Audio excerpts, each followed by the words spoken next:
ഞാനൊരു ദിവസം നൈറ്റ് ഷിഫ്റ്റൊക്കെ കഴിഞ്ഞ് ഇങ്ങനെ ഉറക്കമൊക്കെ എണീറ്റ് ഇങ്ങനെ ഈവനിങ് വെറുതെ സോഷ്യൽ മീഡിയയിലൂടെ ഇങ്ങനെ നോക്കിക്കൊണ്ട് സമയം കളഞ്ഞുകൊണ്ടിരിക്കുമായിരുന്നു. അപ്പോൾ ഞാൻ ഇങ്ങനെ വിചാരിച്ചു, ഞാനൊന്ന് മനസ്സ് വെച്ചാൽ ഇന്നത്തെ ഈവനിങ് ഒന്ന് അടിപൊളിയാക്കാം.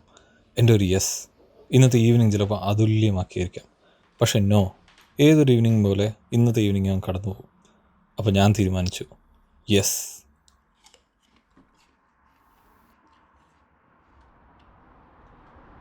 അങ്ങനെ ഞാൻ രണ്ടും കൽപ്പിച്ച് വീട്ടിൽ നിന്ന് വെളിയിറങ്ങി. ഇവിടെയാണ് ഞാൻ റെൻറ്റിന് താമസിക്കുന്നത്. ഒറ്റയ്ക്കല്ല, നമ്മൾ എല്ലാവരും കൂടി ഒരു 5 പേര് ഷെയർ ചെയ്താണ് ഇവിടെ താമസിക്കുന്നത്. ഈ കാർ ഞാൻ അയർലൻഡിൽ വന്ന ശേഷം ഒരു സെക്കൻഡ് ഹാൻഡ് കാർ വാങ്ങിയതാണ്. അത്യാവശ്യം നമ്മുടെ ലോക്കൽ കറക്കങ്ങൾക്കെല്ലാം ഭയങ്കര എളുപ്പമാണ്. ഇത് ഏകദേശം നാട്ടിൽ 1.5 ലക്ഷം രൂപയോളമായി. പക്ഷേ അത്രയും ചീപ്പായിട്ട് കിട്ടിയെങ്കിലും ഞാൻ ആ ഫസ്റ്റ് ഇയറിലെ ഇൻഷുറൻസ് ഏകദേശം അതിനേക്കാളും ഉണ്ടായിരുന്നു എമൗണ്ട്. പിന്നെ ഓരോ വർഷം കഴിയുന്നതോറും അത് കുറഞ്ഞു വരും. അങ്ങനെ എനിക്ക് ക്ലിഫ്സ്, മൗണ്ടൻസ് ഒക്കെ ഒത്തിരി ഇഷ്ടമാണ്. അപ്പോൾ അങ്ങനെ ഒരു ക്ലിഫ്സ് തേടിയാണ് ഞാനിപ്പോൾ ഈ യാത്ര സ്റ്റാർട്ട് ചെയ്യുന്നത്. അങ്ങനെ ഞാൻ കണ്ടുപിടിച്ച് വെച്ചിരുന്ന സ്പോട്ടിലെത്തി. ഇവിടെ നിന്ന് ഇനി കുറച്ച് ദൂരം നടന്നു കഴിഞ്ഞാൽ ഓഷ്യനും ക്ലിഫ്സൊക്കെ ആയിട്ട് നല്ല വ്യൂസ് എൻജോയ് ചെയ്യാം. അങ്ങനെ ഞാൻ കാതിൽ ഹെഡ്സെറ്റൊക്കെ തിരികെ വെച്ച് മ്യൂസിക്കൊക്കെ പ്ലേ ചെയ്ത് അങ്ങനെ നടത്താൻ ആരംഭിച്ചു.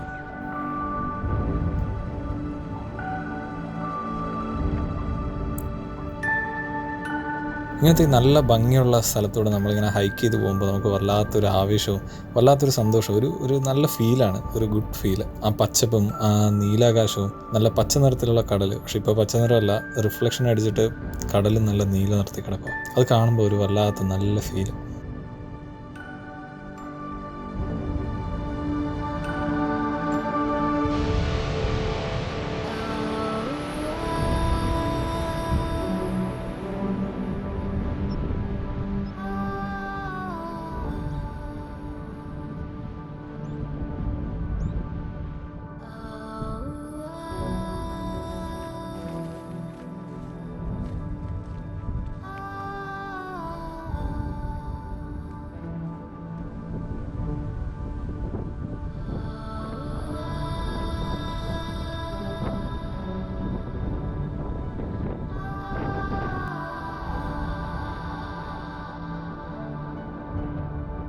ഇങ്ങനെ നടക്കുന്ന വഴിയിൽ നല്ല കാറ്റുണ്ട്, പക്ഷേ ഒത്തിരി തണുപ്പില്ല. അതുകൊണ്ട് നല്ല വെതറാണ്, നല്ല രീതിയിൽ എൻജോയ് ചെയ്ത് നടക്കാൻ കഴിയുന്നുണ്ട്.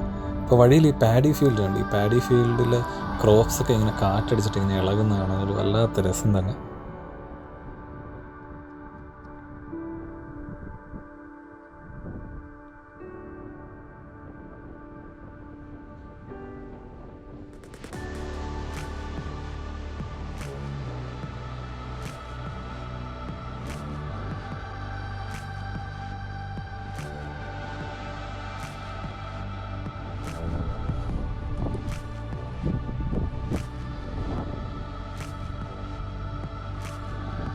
ഏകദേശം സൂര്യൻ അസ്തമിക്കാറായി വരുവാണ്. സമയം ഏകദേശം രാത്രി 9 മണിയായി. ഇവിടെ ഇപ്പോൾ പീക്ക് സമ്മർ ആയതുകൊണ്ട് ഡേ ലൈറ്റ് വളരെയധികം കൂടുതലാണ്. സൺസെറ്റിൻ്റെ ടൈം എന്ന് പറയുന്നത് ഏകദേശം 10:30.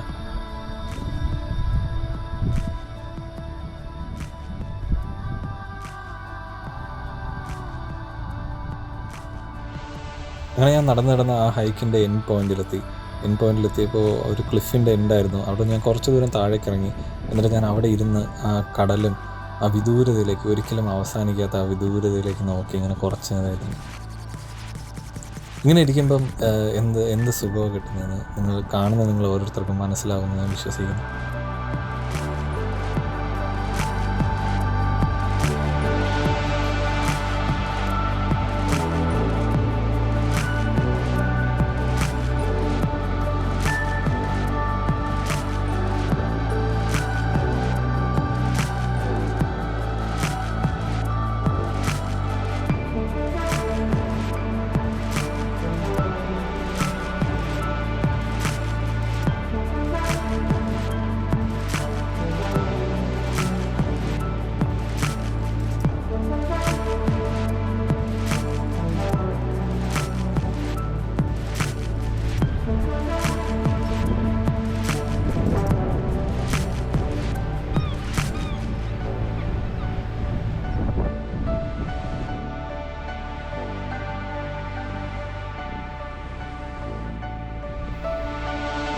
തിരികെ ഞാൻ വീട്ടിൽ എത്തിയ ശേഷം നന്നായിട്ട് കിടന്നുറങ്ങി.